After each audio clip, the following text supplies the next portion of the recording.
करवंद फक्त आंबट फळं नाही, ते कधी औषध तर कधी नुकसानही करू शकतं.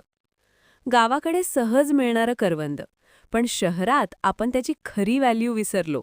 करवंदात नॅचरल अँटीऑक्सिडंट्स असतात, जे शरीरातल्या सूज म्हणजे इन्फ्लमेशन कमी करायला मदत करतात. रुरल एरियाजमध्ये ते नॅचरल डिहायड्रेशन कंट्रोल फ्रूट मानलं जातं.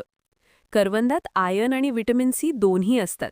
व्हिटॅमिन सीमुळे शरीराला आयर्न जास्त चांगल्या प्रकारे अब्सॉर्ब करता येतं.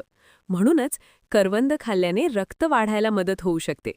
जास्त उन्हात काम करणाऱ्यांसाठी करवंद मीठ लावून खाल्लं तर इलेक्ट्रोलाइट्स बॅलन्स राहतो. पण जास्त खाल्लं तर ॲसिडिटी वाढू शकते, एस्पेशली जर पोट सेन्सिटिव्ह असेल तर. बेस्ट वे म्हणजे थोड्या प्रमाणात खा, मीठ किंवा गुळासोबत खा, म्हणजे फायदा डबल. तुम्ही करवंद कसं खातात?